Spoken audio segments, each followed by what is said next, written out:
Hi, everybody. My name is Kate, and welcome to our webinar today, SAP Applications and the Modern Data Scientist, Predictive Analytics for the End User. You'll hear from three people at Dickinson & Associates today. First from Rob Jerome, Vice President of Innovation and Technology, and then from consultants Olavo Figueiredo and Todd Zielecki. If you have any questions throughout the presentation, you can submit them using the Q&A dialog box, and we'll be answering questions after the presentation and demo. And now I will hand things off to Rob. Thanks, Kate. Can you hear me okay? Yes. Great. Thanks, everybody, for joining our webinar today. It's the next webinar in a series of webinars we're doing between now and the end of the year on some newer concepts in SAP technologies. We're pretty excited about this one because we hear a lot about predictive analytics. We hear a lot about empowering the end user to use predictive analytics, but unless you really dig in and see how it can apply to your business, it's somewhat of an abstract concept. So we have a few goals today, but the primary goal is to really show you how this SAP Predictive Analytics software can really be consumed by the end user, eliminating or at least significantly reducing the need to have a team of what we refer to as data scientists within your organization. So we're pretty excited about it. I'm going to go through a brief overview of our company, and then I'm going to hand over to Olavo and Todd here today. So very quickly, who's Dickinson & Associates? So we are an SAP system integrator, full-service SAP integrator. So we're experts in S/4HANA, core ERP applications, analytics, database, and technology. And from an analytics perspective, obviously today one of those topics is predictive analytics. We've been in business for 18 years, 19 years almost now, and we've got offices in Chicago, New York, Scottsdale, and Cincinnati. So we're very, very excited. All we do is SAP. Next slide, please. So what sets us apart? Our people. So very different from your typical consulting firm in that most of our folks started in industry and moved over into the consulting side. In our technology group, which is the group that I manage, development, analytics, database, and technology, a lot of our folks started out as functional consultants, so they know the business side of SAP and then moved over into the technology side. So from a culture perspective, open, corporate culture, we like to say we're big enough to deliver value, small enough to care. We're about 140 consultants, about $40 million organization. Next slide. Just a few of our partnerships and designations. Like I said, all we do is SAP. We are a gold channel partner, which means that we can resell the software, we can resell maintenance on the software, and we're Partner Center of Excellence certified, meaning that we can actually represent SAP from a maintenance perspective. Business objects partnership is very, very important to us. So we've got a lot of SAP partnerships, been in the space, as I said, for 19 years, and we are a gold channel partner. We call this our wheel of offerings. So if we go around it clockwise, starting with professional staffing, we do staff augmentation, but primarily what we do is SAP strategy, implementations, process optimization services. If you've gone live with an SAP technology or solution and you need some optimization, upgrade, and then application support. We actually have an application support center in Chicago and a second one in Cincinnati, where after your implementation, we call it, if you need some phone-a-friend type support, we have an application managed support center. So what we like to do is take you from the beginning of your planning for your implementation, through the implementation, optimizing the implementation, and then being your ongoing support partner. Next slide, please. Great. So enough about the company. We want to get into predictive analytics, and I'm going to hand over to the team now, starting with Olavo. We'll start with, what is predictive analytics? Thanks, RJ. And Kate, let me know if you can't hear me. So why don't we start out by defining exactly what is predictive analytics? And one definition that I like is that what predictive analytics is the exploration and analysis by automatic or semi-automatic means of large quantities of data in order to discover meaningful patterns and rules. So what does that mean? Well, simply put, predictive analytics is the practice of extracting information from existing data sets in order to really determine patterns and make predictions on future outcomes. So, and what exactly are we trying to predict? Well, that could be, such things as projected sales or performance metrics like KPIs, costs, or customer churn, which is, our likelihood that our customers will stop buying our product or leave our company. Predictive analytics can also be very powerful for predicting such things as cross-selling or upselling opportunities and so on. And we will get into more details of some of these use cases later on, but for right now, the important thing to keep in mind really is that with predictive analytics, you're analyzing data with the purpose of, predicting future outcomes. And before we get any further, I did want to address some of the myths that we commonly see out there regarding predictive analytics. And the first one is that it requires a PhD to implement. Simply put, it does not. If you do have a PhD in statistics, data mining, or data science, that's great. However, the tool doesn't really require that level of expertise. You can certainly get a lot of value out of this tool if you are an expert, and later on we'll go over some of the differences between using SAP's predictive tool in an automated mode versus an expert mode. But what we're focusing on today really is how can this tool be used by any data analyst or business user. And the next thing is that, the myth that we hear is that it does not require any business input. Again, not true. It's really, really important to have a business context around the data that you're analyzing, because without that, you can't really accurately identify the objective of your analysis, because at the end of the day, we're all trying to solve a business problem or identify a business opportunity. So it's very important that whoever's using predictive analytics, whether it's a data scientist or a data analyst, they need to work very closely with key business resources. And lastly, we hear that predictive analytics is just for large companies. Again, not true. You'll see later on how easy it is to use this tool. You can start by even using a simple text file, or you can connect it to a powerful database like HANA to analyze very large amounts of data. But it's not just for big companies. In fact, predictive analytics is a very cost-effective way for small companies to make sure that really they're focusing their limited resources effectively. So if you have a small marketing or customer service department, for example, you really want to make sure that they're spending their limited time focusing on the right customers. And predictive analytics is a great tool to help you do that. Okay, so why do we need this tool? Well, really based on some of the more recent trends, we can really no longer just sense or respond to past data. And the first trend that we really see there is that there's data everywhere nowadays. Multiple sources will tell you that, approximately 90% of all data in the world has been created in the past 2 years. That's a little outdated, but still, that's a lot of data. It's structured and unstructured. That's still a lot. And where is all this data coming from? Well, on the commercial side, we have companies that are moving to implement more sophisticated ERP systems, and those systems really allow them to capture everything they do. Nobody does anything on paper anymore, so really companies are capturing all of the transactional data that occurs within their enterprise. And on the personal side, people are interacting with technology a lot more frequently, and the big driver of that are obviously smartphones. I believe it was 2012 was the first year that we reached 1 billion smartphone users worldwide, and most sources say that by 2018, we're supposed to reach somewhere closer to 2.5 billion smartphone users worldwide. So now that we have all this data, the question kind of becomes, what do we do with it? Because really, we need people in our organizations that can analyze this data, and not only analyze it, but also integrate it, into the business so it has a real effect on operations. So, some of your organizations, depending on the size, may or may not have a dedicated data scientist on staff. A lot of the, certainly a lot of the organizations we talk to usually don't have a data scientist, and the ones that do are usually in the single digits.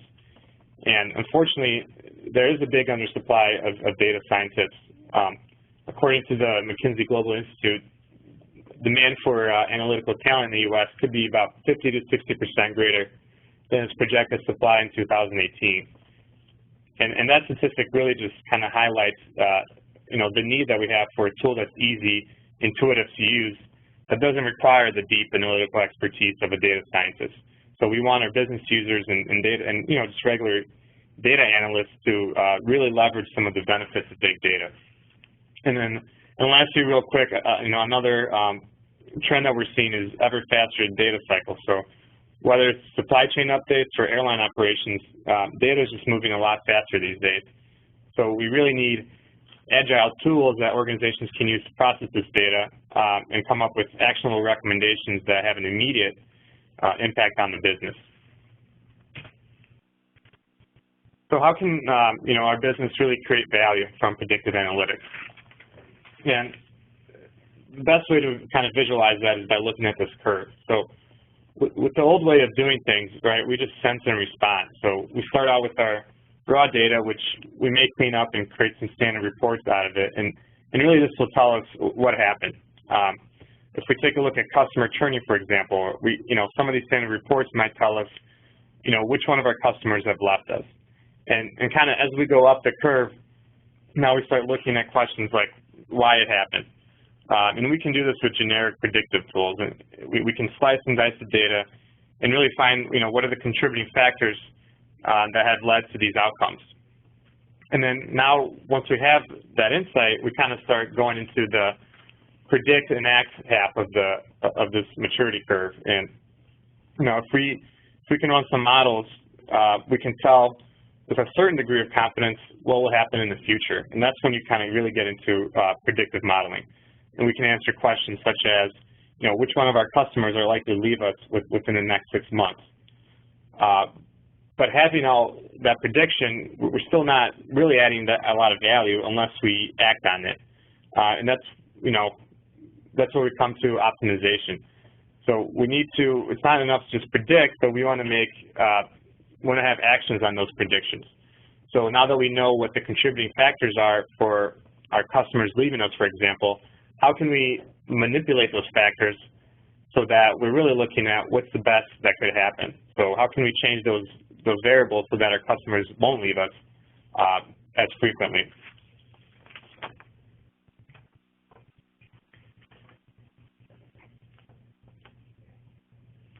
So how does predictive analytics really fit into your enterprise structure? So on the top right here, you have your traditional operating systems. These are your ERP systems that really kind of run your business.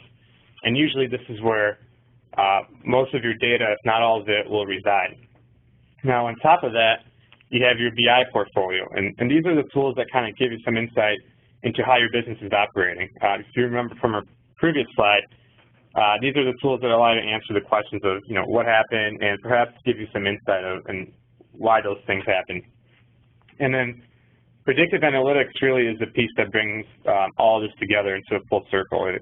It allows you to take that data that you already have available and use that to make predictions, and not only make predictions, but ultimately act on those predictions, which is the most important part, so that we deploy those recommendations back into our operational systems. So that kind of brings it into a full circle. Because again, it's not enough just to predict. We need to deploy these results in order to realize real value in our organization. So who are the people that use predictive analytics? So there's really three main user groups. And at the top there, you have your data scientists. And this really encompasses the role of a statistician or a data miner or operations researcher. And then these are the people that have the knowledge and experience to, build predictive models, and they can follow really all of the steps of the predictive analysis process. So not only do they create predictive models, but they also can write their own algorithms or, create custom data manipulations. And this group will usually use tools such as the Predictive Analytics Library or some statistical tool such as R. And then just below that, kind of in between, you have your data analysts. So they'll usually work with models built by the data scientists, and then they possess numerous skills, but they don't really get into the questions of, for example, which predictive algorithms they should use. They're, one of the best use cases for SAP Predictive Analysis. And they'll use maybe some visualization tools such as SAP Lumira. And examples of people in this group would be a market researcher or a sales analyst. And then finally, our biggest user group are, our end users. This group of people, they want to use an intuitive tool, and they really want to get the benefits of predictive analysis embedded directly into their business processes, so they can see the output of the analysis. And this could be anybody from your passive consumer, like someone who's following a product recommendation on a website, as well as an interactive consumer, for example, a call center operative that is using predictive analytics to suggest a cross-selling opportunity to one of his customers. And then those three user groups, they can all take advantage of SAP Predictive Analytics. Obviously, our business users will use more of the automated features, as we'll see later on in this demo, and along with our business analysts. Some of our data analysts may dabble into a bit of the more advanced features of SAP Predictive Analytics, but really those are mostly reserved for data scientists, and that includes our integration with R and some more of our more expert features. So now that we kind of understand the concept of predictive analytics, let's look at some of the applications. So what are some questions that we're trying to answer with predictive analytics? A big one are trends, right? What historical trends out there, and how are they likely to continue in the future? Also, relationships. What are the key influences of an outcome? A good example that we talked about is churn analysis, where the goal is to find those key indicators that are causing our customers to leave or stop buying our product. We also have groupings, right? We look at our data and we ask ourselves, are there any groups in this data that maybe we don't see from when we look at the whole thing as a whole? And this can be used for market segmentation or designing specific product promotions. We also have associations, right? What are the associations between products? And really the best example of this that we probably all run into on a daily basis is that when we're shopping on websites, for example, websites like Amazon, they're very good at predicting, once we buy a product, they're very good at predicting what other products we would like to buy. And they do that using associations. And finally, we have anomalies. What is unusual about our data? Does our data contain errors? Are these errors, errors in the data, or are they actual variations that should be looked into? And a big example of this is fraud management. And really quick, if we look at some of the use cases by line of business, a big one is marketing. It's the most easily applicable area for predictive analytics. You want to understand your customers, and you want to predict how they may react to your products. That way, you can not only quickly react, but also predict to upcoming market trends. Obviously, finance is a big one. If you can use trend analysis to predict cash flows, and when you're making decision on things like short-term lending or how to allocate your investments, for example, predictive analysis can really give you that hidden insight into which one of your assets are more likely to perform. And then also, we talked about customer support. You want to offer specific targeted promotions to your customers, to increase their likelihood of saying that yes. And how does that translate to industry? So, for example, retail, we talked about cross-selling and how you can use a market basket analysis to, recommend additional products to your customers. Utilities is a very good example. In utilities, you can use trend analysis to predict spikes in demand, such as electricity usage. That's a good example.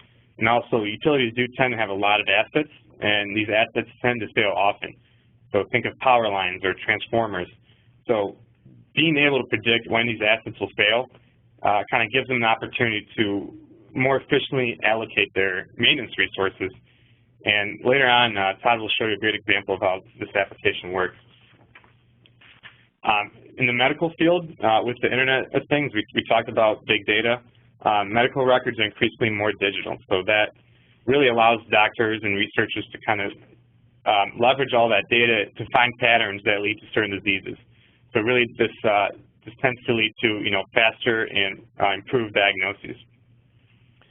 Banking is another sector where this is used. Business to consumer, we talked about cross-selling. Insurance, fraud prevention is huge. Predictive analytics allows us to find those outliers or unusual patterns that kind of, warrant further investigation. So what are the typical patterns for someone who files a claim, for example? If we get a claim that doesn't fit those patterns, maybe we want to investigate that for fraud. I also want to talk a little bit about the overall predictive analytics, right? How would you implement this in your organization? The first step would be to just clearly define the objective of the analysis. So what business problem are we trying to solve for, and what are we trying to predict? And this is very important. For example, if we use our customer churning example, that's an easy objective, right? We want to predict why are our customers leaving us. So the second step would be to identify the data sources. And this usually accounts for the majority of the time because you need to decide exactly what needs to be measured, how it can be measured, and then where it can be measured from. So if you have that data available, after it's brought in, you also need to validate the data set and kind of conduct what we call an initial data exploration to prepare the data for the model. And then the third step would be, that's the fun part, would be building the model. So this is where we get to kind of apply the algorithms to the data and see what we can learn. And we call this training the model, which you'll see in our next demonstration.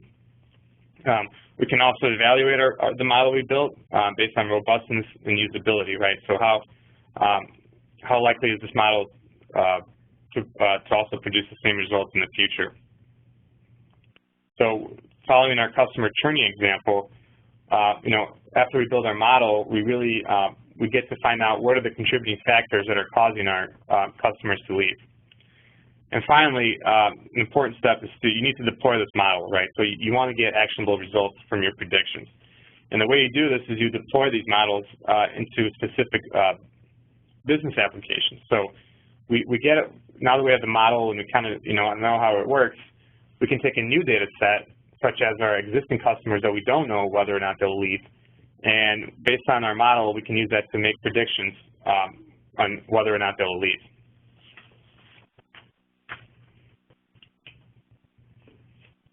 And then I'm going to quickly go through some of the different classes of applications before we start talking about SAP's tools specifically. And the first one is a time series analysis. And this is simply just using data points over time. It could be hours, minutes, days. We're trying to predict what those values will be in the future based on how they behaved in the past. This is very popular, forecasting sales, KPIs, and then we talked about utilities, for example, using this to kind of forecast demand in the near future. So this could all be done with, a time series analysis. The second one is a classification analysis. This is the mostly widely used type of predictive analysis. And here, what you're trying to do is you have a dependent variable, also known as your target variable, which you're trying to predict. So for example, we keep coming back to this, our target variable would be how likely are our customers to leave us, or how likely is a piece of equipment to fail. And on the left there, you have all the independent variables which kind of contribute to that output target variable. And our goal here is to use this model to find out which one of the independent variables are the biggest contributors to our target output. So if we have information about our customers, for example, such as age, gender, geographical locations, we really want to gain some insights into which one of those are contributing to our customers leaving. So, for example, we could find out that location doesn't really have an impact on it, but we could find that age has a huge impact on why our customers are leaving us, which may lead us to kind of change our business model a little bit to accommodate for those new age groups. You also have cluster analysis. So here we're not really necessarily trying to solve for a target variable, but we can do that, but rather we're really trying to organize our data into groups or clusters so we can kind of get some better insights. And then with this analysis, we can find some common attributes between different age groups or different groups, which would normally not be seen by looking at the data as a whole. A good example of this is, customer or market segmentation.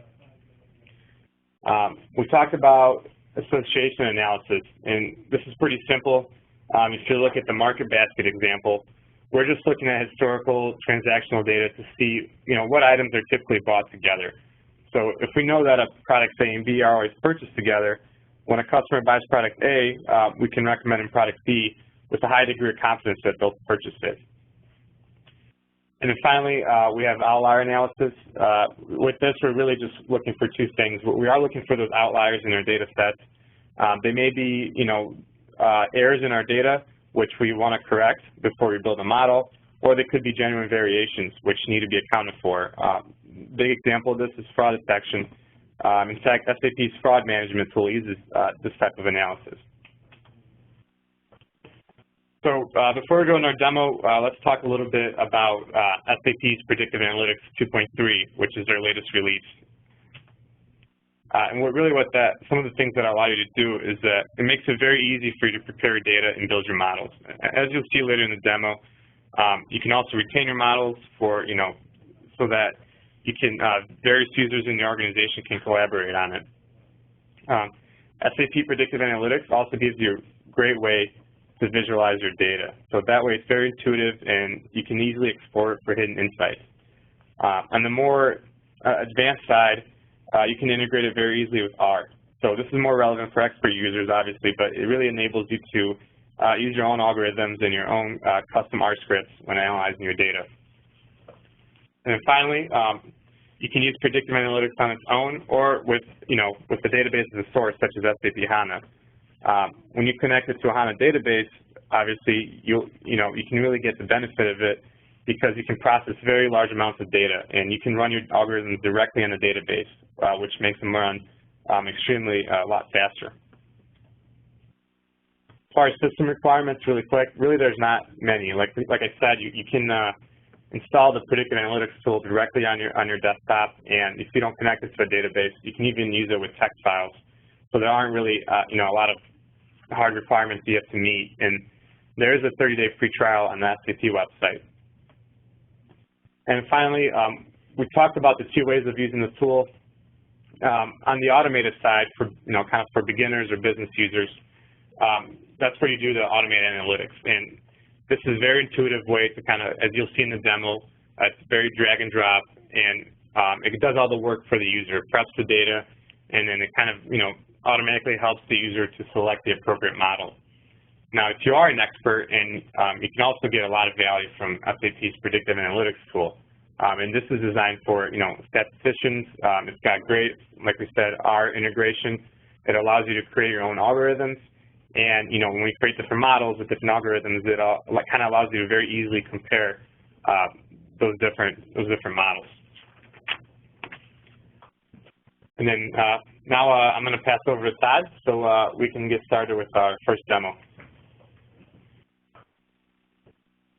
Thanks, Olavo. And for our first demo, what we're going to be doing is we're going to be using predictive analytics to help us solve a predictive maintenance problem. So our business problem, the background is we're a manufacturing company who is seeking to lower their preventative maintenance costs on certain machinery that we're running. So our current state of our company is we are scheduling preventative maintenance, and we're just scheduling it based on a set period of time. We're not really analyzing any data to determine when a machine may break down. Now, we'd like to move from that to a future state where we're really analyzing our data using our predictive analytics tool to determine whether or not the machine will break down, so that way we don't have to waste our maintenance resource time fixing machines that may not need maintenance on them. So without further ado, let me launch the predictive analytics tool. Okay, so very quickly, I just kind of want to run through some of the options on the left-hand side. And throughout this presentation, just notice how really easy the tool is. And, SAP has really invested a lot of resources in making the interface very easy for an end user. So right now I'm in the Data Manager tab, and what this does is this can help in an automated fashion help you load some of your data. So if you have unstructured data and you want to do a text analysis, if you want to do some event logging, this section of the tool can help you organize your data a little bit better. So I'm going to click through some of the tabs on the automated analytics section, and this is what we'll be focusing on today. You'll notice that on the modeler side, we have a bunch of different models which Olavo talked to. And in addition, you can even load your model. So if you're a company that says, hey, look, we already are doing advanced analytics, why do I need predictive? And really the goal is to get it in the hand of the end user, and so they can load models that you may already be using and run it on their data on their own without having to do the back and forth with a data scientist type. There's also some social networking. So if you're doing Twitter APIs and you want to analyze, how your customers are reacting to a new product, there's different kind of analysis you can do to leverage your social media platform. Recommendation, this can be used to help, once again, when you recommend a new product to a customer, it can kind of identify what customers want what certain type of products. And then lastly, the expert analytics. And remember, this is what Olavo talked about. It's really more for your data scientist or data analyst, someone with a good background in analytics and statistical techniques. And you can leverage R, the open source software that some of you guys may be using. And it's a great tool, but we want to focus, again, on the automated section where we can really, as a business analyst, analyze our data set and draw value without having a deep statistical knowledge. And so our business problem, remember, is we're trying to identify what machines may or may not break down. And if you remember from what Olavo said, classification or regression model is great at predicting a certain value. So we're going to click on that. Now, selecting the data source. There's a few different ways we can connect. You notice here we have database selected, but you can also do text files, SAS files, there's Excel spreadsheets, so it's really source agnostic. For this demo, what we're going to do is we're going to connect to our HANA database, and we're going to do some modeling off data that we're capturing in our database. Okay, so now once we have our data loaded, what we need to do is we need to tell SAP how to handle that data. You could have text data, you could have numerical data, and really we need to analyze that. And there's two different ways SAP allows us to do this.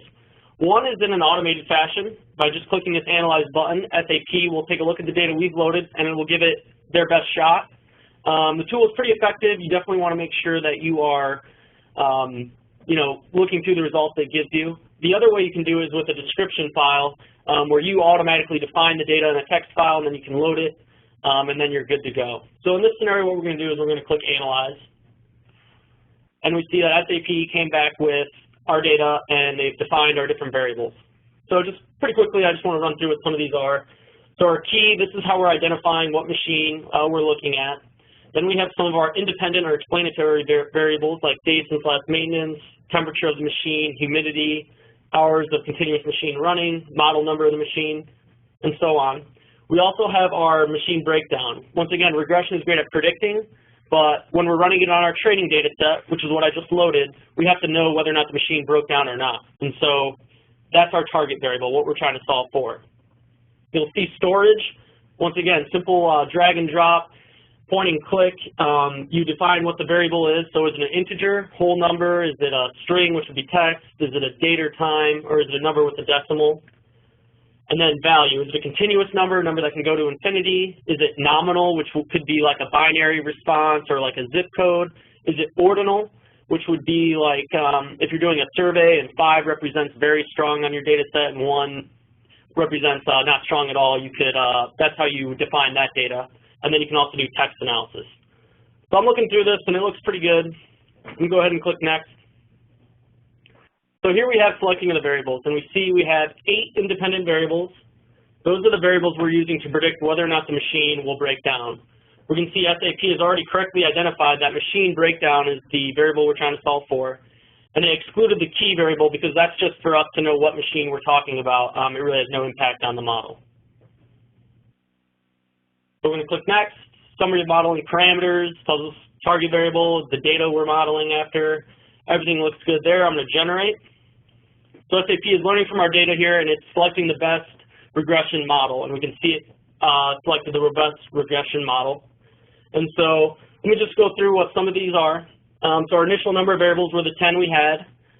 Number of selected variables were our 8 independent variables. So again, our temperature of our machine, the model number, the variables that we think impact whether or not the machine will or will not break down. Now we have our target variable. So 1 means the machine broke down, a 0 means the machine did not break down. And we can see here that 60% of the time the machine did not break down, and 40% of the time the machine did break down. Now at the bottom, the selection process selected iteration. This is really important. This is really going to tell us how effective our model is and can we really implement this on in a predictive analytics type project. So the first variable is predictive power, or KI, and we see a number of 96.55%. And what this number tells us is that based on the training data that we supplied, using this model, we will be 96.55% accurate in determining whether or not the machine will or will not break down. Now you may be asking, well, what's a good number? What's a good percentage? You know, how high does it have to be? And really, advanced analytics, it's a lot of science, a lot of math, but it's also a little bit of an art form. And so you really need to think about it in context of the business question. So if right now you're doing your preventative maintenance off of no data at all and you're just randomly guessing, then a predictive power of 20% could be quite useful. But if you feel you have a good handle on the business problem, you know, you may want to search for something higher, like 96, 95%, 90, something that would be more valuable to you. Now, the prediction confidence, or KR, what that tells you is how robust the model is. So that's great that I could predict on this exact data set, that I had a 96.55% of predicting, but what if I apply it to a new data set? How accurate is it going to be? And a 99.25% is a very good score, and it tells us that we can really use this model on a new data set. Now the number of variables kept, remember we had 8 independent variables, it kept 6. So it ran through our data, it said these 6 are really important in predicting whether or not the machine is going to break down or not, and these 2 are not, and so we're going to remove those 2. Okay, so now using the model. So what we're going to do is we're going to display. SAP already comes back with a lot of the graphs you need to analyze your data, so there's no, you don't need to move this out to BI and create charts. You can really just look at what SAP is providing. And so contributions by variables. So here we can see what each variable represented in terms of if it was going to break down or not. And the higher the bar chart means the more impact it had on the model. So we can see model number of the machine was most impactful in determining whether or not the machine was going to break down, followed by temperature, hours of continuous machine running, total operating days of machine, humidity, and days since last maintenance. So right off the bat, we can draw a lot of business value just from looking at this. I mean, if you're a business and you're looking, wow, we really need to update some of the models of the machines we're running, right here we can say, wow, that really does have a big impact. Or if we're looking at, you know, implementing a new coolant or air conditioning system, we can see that that will have a big impact on whether or not the machine will break down. So I'm going to double click into temperature here really quick, and we can see the different temperatures and how likely it was to impact whether or not the machine broke down. And so just from looking at this, we can see that a lot of the higher temperatures led to more of a machine breakdown. It's closer to the 1 in the positive. And then a lot of the lower temperatures were closer to -1, which would be more likely that the machine would not break down. But you notice that we have a 62 degrees here. And the reason why some of the lower ones could be is, if you remember, we have 6 variables that impact. So not every variable is going to predict necessarily 100%, but all 6 combined will give you a good idea of whether or not the machine will or will not break down. Now that we've looked at some of the data, we want to run this on a new data set. And that's our goal here, is to predict new data that we have coming in, whether or not the machine will break down, so we can determine whether or not we need to send out a preventative maintenance team. I'm going to save the model. I'm going to save it as predictive maintenance model. Saving it, and now I'm going to run it on my new data set. So I'm going to apply. First thing I need to do is I need to select my application data set, and that is the data set that is new. We don't have whether or not the machine broke down. That's what we're trying to solve for. Generation options, this will show what's going to be the output of this model. We want a decision, so that means SAP is going to come back yes or no, that binary response of whether or not the machine broke down or not. And we're going to save our model as predictive maintenance results. And we're going to save it as a text file.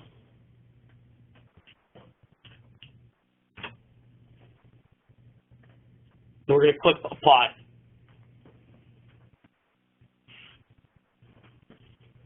Okay, and so now we have our classification decision screen. And, you know, this screen would be used more if you're, you'd only really want to play around with this if you had a little bit more of a background in statistics.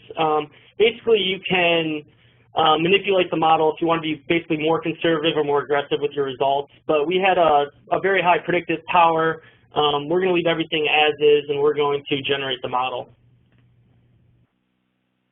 Now we're going to view the output. So key is the key of the machine, so we're identifying what machine we're predicting on.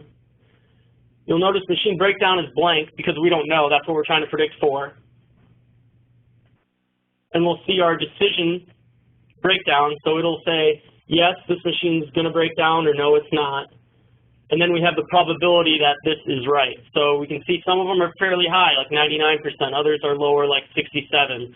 And so when thinking about this, you can take the decision for what it's worth, or you can analyze, hey, if I'm 99% sure that it's not going to break down, then maybe I don't want to send out. But if I want to be more conservative, I can really analyze this data. I can save this. I can send it to my maintenance team and say, hey, go to work on these certain machines.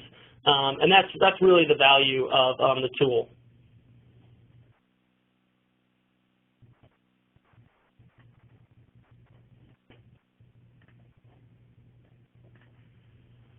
Okay, so now I'm going to move on to demo 2, and what we're going to be doing is we're going to be using the tool to help assist with employee turnover. So our business problem is we are a marketing company who's experiencing a high rate of turnover among employees. As every business knows, employee turnover is a very expensive process due to the following. Lost knowledge when the employee leaves, there's increased training costs, there's interviewing costs, and there's lower productivity once the employee starts working.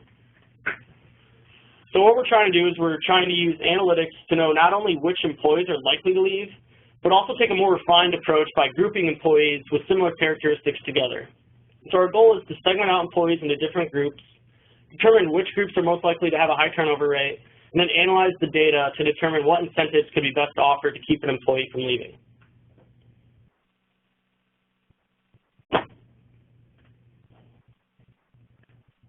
So once again, I'm back at the home page.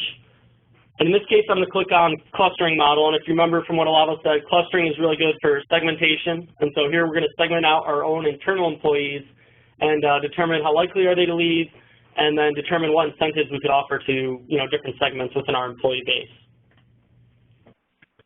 So in this case, instead of connecting to our database, SAP HANA, we're going to just load a text file.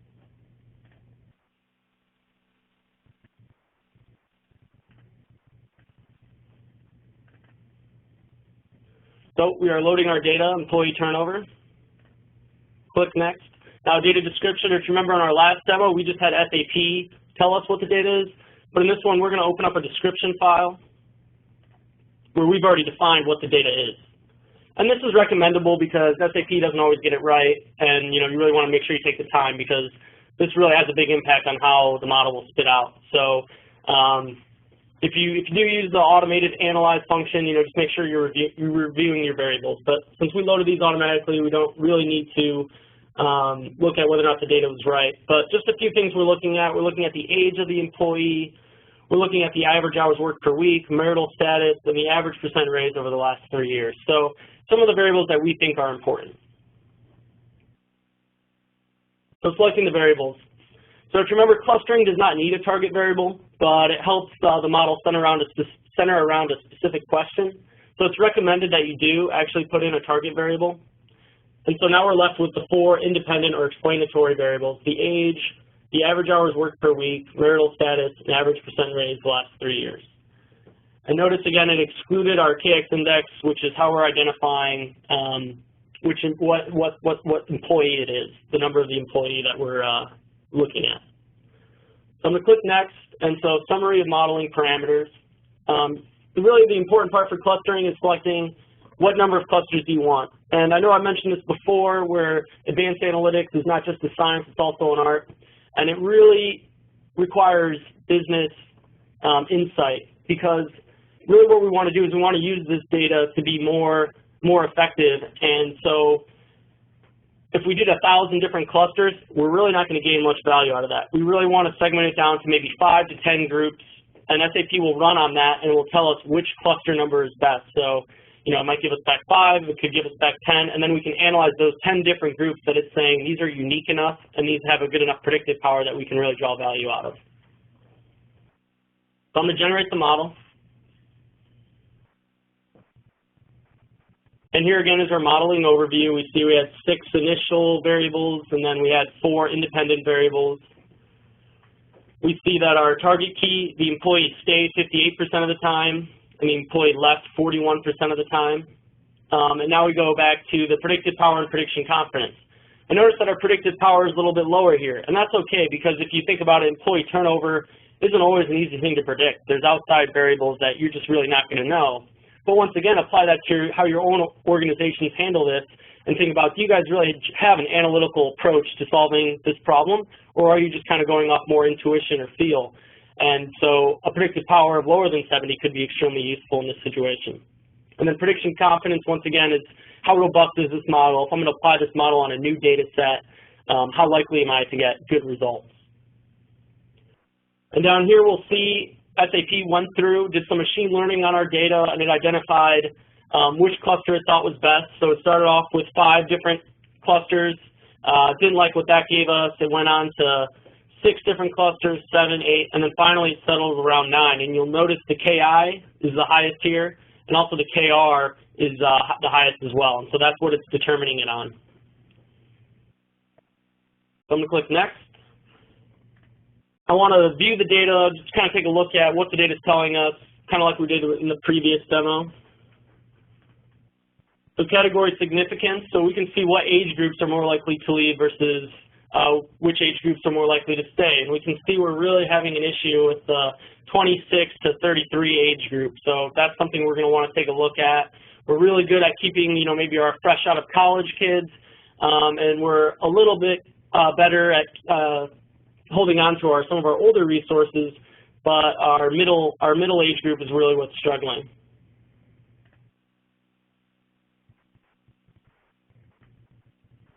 So our cluster summary, this is kind of showing us the 9 different clusters in a very easy to read graphical format. We can identify which cluster is which here, and we can look at it based on a certain variable. So average percent raised the last 3 years. Obviously, some of the higher ones are more likely to stay, but that's not always the case. Some of these are actually getting higher raises than, cluster group 6 is getting a higher average percent raise than cluster group 7, but really 7 is more likely to leave than 6.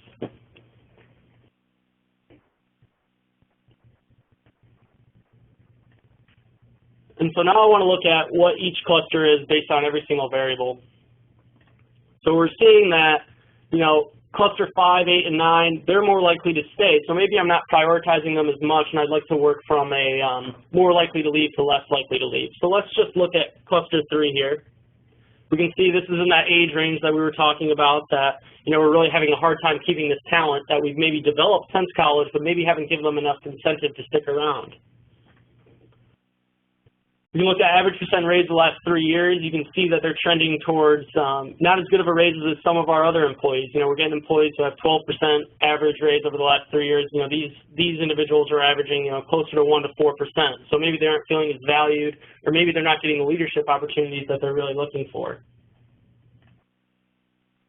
Average hours worked per week, you can see that they trend on the lower side. So once again, maybe we're thinking that they're happy with their work-life balance, but they really want more challenging, and maybe they're okay working longer hours if they can see that benefit. Now let's look at cluster group 1. We can see that 73% of these individuals are leaving. So the average percent raise for the last 3 years has been pretty good. 6 to 7%. Some of them are getting lower, but for the most part, they're trending on the higher end of this. The age group is they're older.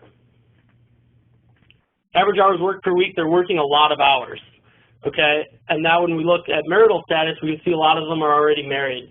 And so from this, we can analyze and say, they're getting good raises, they're working a lot, and they're married. Well, maybe they need a better work-life balance. So maybe for this group, instead of offering them, more challenging assignments, maybe we need to average them a better work-life balance, either with, maybe more vacation days, or maybe we hire some more junior-level people to kind of take some of the pressure off them. And so from right there, we can get a good idea of how we need to analyze the data to determine whether or not what incentives we need them to take in order to stay. So now what I'm going to do is I'm going to save the model. I'm going to save it as employee turnover model.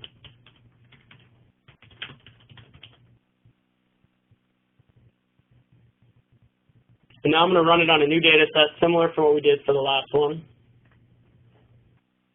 So I'm applying a data set which we do not know whether or not they're going to leave or not.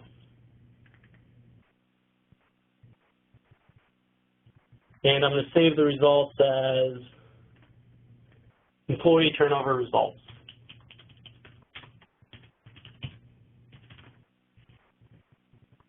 And I'm going to click apply.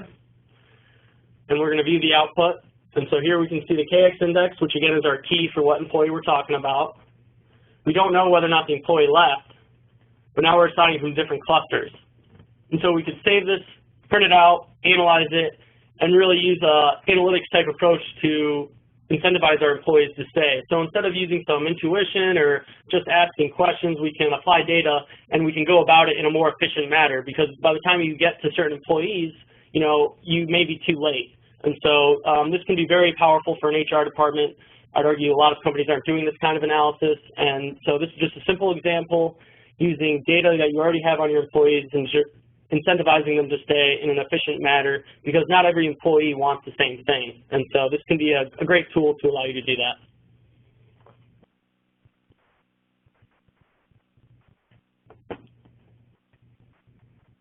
Okay, so now we're going to move on to questions and next steps. So we're going to do a little bit of a Q&A. We have some questions that some people have given us. And Olavo is going to read the questions to me, and I'll be giving answers. Okay, so while we wait for some of these questions to load, I did want to share some interesting things that came up this week. If you're looking for a real-world example of how this type of analysis can really add value to your organization, I suggest you read an article on Bloomberg.com that came out this week, and the article is based on the research done by the National Bureau of Economic Research. And very interestingly, what it found is that across multiple companies that were analyzed in that research, they found that algorithms or algorithmic recommendations were actually better at predicting, making hiring decisions than hiring managers. So what they found is that when hiring managers use these algorithms, they tend to make better decisions for hiring, versus just the hiring manager going with their gut alone. So very interesting article. If you have some time, I would recommend reading it. So let's look at some of the questions that came up here. Okay. We got a few minutes left, so we'll try to get to as many as we can. Okay, so this is a pretty good one. First one on the list here. What's the difference between the KR and the KI in the model output that we saw there? Great question. I'll let our data expert here answer that. Thanks, Olavo.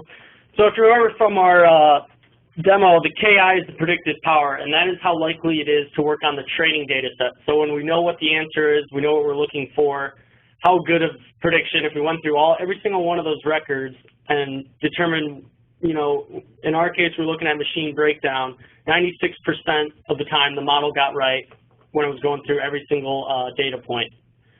KR is the prediction confidence, and that's telling us, how robust the model is. So this is, I'd argue this is more important than the predictive power being higher, because predictive power, once again, depending on what your business question is, a very low predictive power could result in some very good insight. Prediction confidence, though, is going to tell us how good our model is at running against a new data set.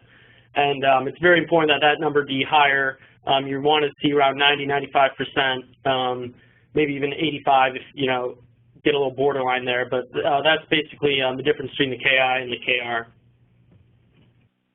Okay. Let's see. Okay. Another one that we have here is, we did talk about this a little bit, but we can go into more detail. The question is, do you need SAP HANA to run predictive analytics? So. Thanks, Olavo. And so the answer for that is no, you do not. It's source agnostic. You can run it against different databases. We showed that we used even a text file. So don't think you need some big structured database. It really can be used, hey, I have a simple question, and I want to analyze that data. I don't need HANA. It's source agnostic. You can use Excel spreadsheets, SAS files, database, flat files. However, if you do have HANA, you can leverage a lot of capabilities because the Predictive Analytics library can actually sit in HANA. And so you can do in-database processing for powerful and fast results. So if you're running on millions of records, you need a tool that's going to run quickly enough. And SAP HANA, as we all know, in-memory database, very fast at doing some of the modeling. Native predictive algorithms, so SAP has their own specific algorithms that they've created on their own, so you can't get them even if you have R or you're using another stats tool. And then lastly, you can do R scripting, which is embedded in the SAP HANA script. So when you're calling data, you can actually analyze it in real time instead of having to run it kind of how we showed in the tool. But simple answer is no, you do not need SAP HANA. Okay. Let's see, get another question here. Here's a good one. What do I need to consider before investing in SAP Predictive Analytics? So the two things that are important, and I think Alabo touched on this a little bit, the first point is getting with your various business groups and determining, what questions do I have that I can't answer? What data am I trying to mine so I can understand and really solve a business problem? Now, once you understand that business problem, you need to make sure you have the right data. And there's a lot of different inputs that go into this. Are you collecting the right data? Do you have enough of that data? Is the data usable or stored in a proper format? And those are things you really need to analyze before you can, really start a predictive project. Those are like the necessary steps before you'd even want to think about, building a model or using an automated tool like SAP Predictive Analytics. Okay. Let's see if we can get at least one more in. Here's another good one. Is it possible to create your own algorithms? We did touch on this a little bit, but Todd, if you don't mind, can you elaborate on this? Yeah, sure. So in our demo, we did the automated mode, and Alalo did touch on it a little bit, but basically there are a lot of different kinds of regression models you can use, and you can even create your own. If you know R programming and you want to go ahead and create your own, you can use that. What we showed was the automated format where SAP is going to pick the best model for you and allow you to run your data analysis on that. But if you want to go to expert mode, you can import your own R code, your own algorithms that you've been using in the past. And the great thing about that is if you do want to use that, you may say, well, Todd, we're already using R. Why do we need to buy SAP Predictive Analytics? And with expert mode, you do get SAP Lumira. And for those of you who are using SAP Lumira, I think it's a fantastic tool. It's simple visualizations. And remember what the end goal is. We're trying to convince the business to implement a new process or, investigate data and make decisions off that data. And if you're presenting to an executive leadership team, those of you who have experience using R, the graphs are not very pretty. I mean, if you show that to an executive level committee, they're not really going to be that enthralled with what you're showing. But with SAP Lumira, you get that nice user interface. You get a lot of different variations on charts you can do. And, that's really the important part, is convincing your business to really implement some of these new suggestions you may or may not have. So I think that's all the time we have today. Yeah, so we have about another dozen questions here in our private chat, and we are approaching 12 o'clock now, so we'll probably call this a day. We want to thank everybody for your time, and thank you very much for your questions. We will be following up individually with any questions that are asked in the chat. But again, if you have anything else or you have any additional questions that you didn't bring up on the chat, feel free to contact us. Your best contact is Todd Selecki, and we have his email there on the screen. So again, thank you everyone, and have a great weekend.